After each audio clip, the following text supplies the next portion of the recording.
שלום ונעים להכיר, לי קוראים אביטל אוחיון ויש לי סטודיו לסדנאות יצירה בקיבוץ חפץ חיים, ואנחנו היום נפגשים כדי להכין ביחד יצירת פסיפס. פסיפס זה בעצם יצירה מקרמיקות שאנחנו הולכים לשבור אותם לחלקים קטנים ולהרכיב מהם תמונה חדשה. אז בואו נראה מה יש לנו קודם כל בערכה. בערכה יש לנו את הבסיס עץ שלנו שעליו אנחנו הולכים לעבוד. יש לנו קרמיקות בכל מיני צבעים. יש לנו דבק פלסטיק, כמו שאתם מכירים. יש לנו את השקית הזאת שיש בתוכה גם את ההוראות כתובות, כל מה שאני אגיד לכם עכשיו. יש לנו ניילוניות, ויש לנו שבלונות שמהם אנחנו יכולים לבחור את הדוגמה שאותה אנחנו רוצים לעשות. חוץ מזה יש לנו בערכה קופסה כזאת עם אבקה, שזה נקרא רובה. כפפות ומקל ארטיק שאנחנו נשתמש בהם בהמשך, זה לא לעכשיו. מהבית אתם צריכים לדאוג למספריים ופטיש ואולי גם איזה כלי כתיבה אם תרצו לעצב בעצמכם את הדוגמה. אז איך אנחנו מתחילים? בשלב הראשון אני מתכננת את העבודה שלי. אני בוחרת מתוך השבלונות איזה שבלונות אני רוצה לעשות. אוקיי, אני אבחר עכשיו את הלב שיש לי פה ואני גוזרת אותו. אני לא צריכה בכלל לדייק את המסגרת, אני ממש גוזרת מסביב.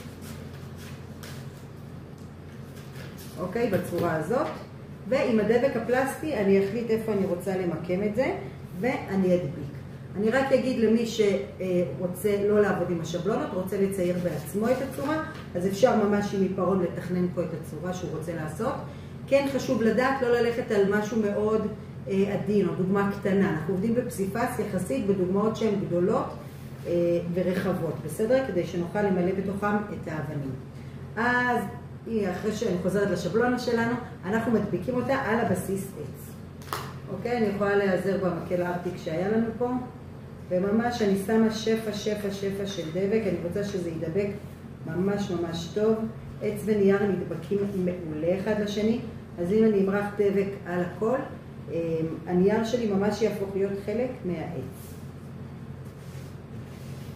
אוקיי? עד כאן ברור, נכון? ממש פשוט. בשלב הזה אני אבחר את הצבעים של הקרמיקה שאני רוצה לעבוד איתם. אני כן אגיד לפני כן שאנחנו בדבר הראשון נדייק את הצורה שלנו, את המסגרת שלה, ואחר כך אנחנו גם נדייק את המסגרת של העץ, כי זה דברים שמאוד חשוב שהם יהיו מדויקים כדי שהעבודה שלנו תהיה ברורה ויפה. אז נגיד אני מחליטה ללכת על המסגרת, אני הולך על צבע טורקיז ובפנים אני אמלא בעוד, אתם יודעים מה נעשה. זה יהיה הצבעים שאני אמלא בתוך הלב, ואת הקרם הזה אני אשמור לבחוץ. אוקיי, זה התכנון שלי, אתם כמובן יכולים לתכנן איך שאתם אוהבים. מה אני עושה כדי לשבור את הקרמיקה? אני מכניסה אותה לתוך ניילונית. ובשלב הזה אני יוצאת החוצה, בסדר? אני לא רוצה להסתבך עם ההורים שלכם. אני אראה לכם איך אני שוברת את הקרמיקה פה, אבל אתם כדאי שתצאו החוצה, לכביש או למרפסת, ופשוט מה שאנחנו עושים, שוברים חזק את הקרמיקה. אני רוצה להגיע לחלקים שהם לא קטנים מדי ולא גדולים מדי. משהו בגודל של סנטימטר 2, בסדר? כדי שאני אוכל לעבוד איתם. חלקים גדולים יהיה לי מאוד קשה לדייק. חלקים קטנים מדי, כשהם הופכים להיות פירורים, מאוד קשה לעבוד איתם, וגם הנראות שלהם לא כל כך יפה. אז אני, מה שנקרא, הכנתי לי פה מראש כבר כל מיני שברים, ואני רוצה להראות לכם איך אני עוברת בשלב הבא להדביק. אז כמו שאמרתי, אני אתחיל מהמסגרת. אני שמה דבק לבן, ואני שמה שפע, ממש שכבה לבנה. לא יודעת אם אתם מצליחים לראות במצלמה, אבל אני לא מורחת הרבה את הדבק, אלא ממש משאירה שכבה לבנה, ואני מתחילה להדביק את הקרמיקות. איזה טוב, הלכתי פה על הכחול, ממשיך איתו. בסדר, אני ממשיכה להדביק אותו לפי הצורה שיש לי. אחד ליד השני.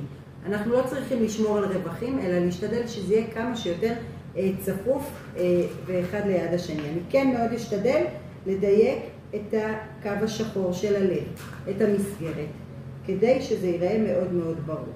אחרי שאני אדייק את המסגרת, אני אוכל למלא בפנים. אני רוצה להראות לכם פה דוגמה שיש לי כבר, אתם רואים את החמסה.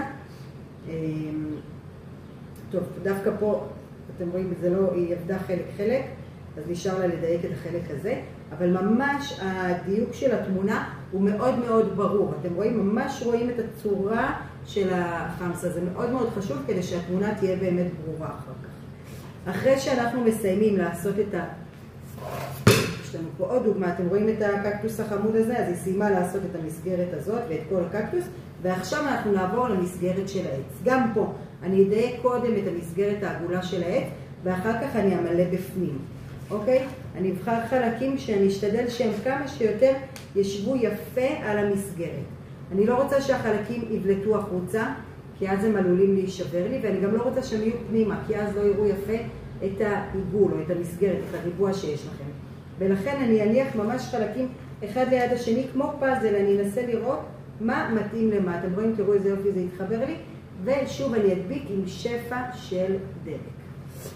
בעצם את השלב הראשון אנחנו מסיימים כשכל העבודה שלי, כל העץ מכוסה בקרמיקה. אם אתם יכולים לראות למשל את הלב פה, אתם רואים? כל העץ מכוסה בקרמיקה. בעצם מה שרואים עכשיו זה רק את השברים, את החורים בין לבין. אבל העץ שלי מכוסה לגמרי.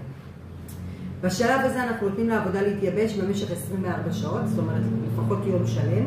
ואחרי שזה מתייבש אני אקח את העבודה, אני אראה לכם פה עוד עבודה שהיא באמצע. ואני ממש יהפוך ואראה עם כל החלקים דבוקים.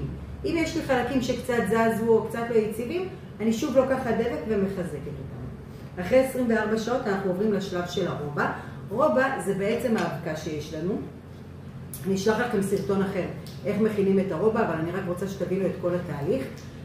את הרובה אנחנו הופכים לסוג של משחה, ואנחנו פשוט מורחים, ממלאים את כל החורים שיש. תראו את העבודה הזאת, היא כבר אחרי הרובה. אתם רואים, אפשר ממש לראות שכל החורים סתומים, והעבודה ממש שלמה ויפה. אבל את ההסבר על הרובה אני כבר אשלח לכם סרטון נוסף, שתראו איך אפשר לעשות אותו. מאוד מקווה שתהנו מהתהליך, מאוד מקווה שתהנו מהיצירה שלכם, שתהיו גאים בה. אני אשמח מאוד לשיתופים, ותבואו שוב, נעשה עוד יצירות.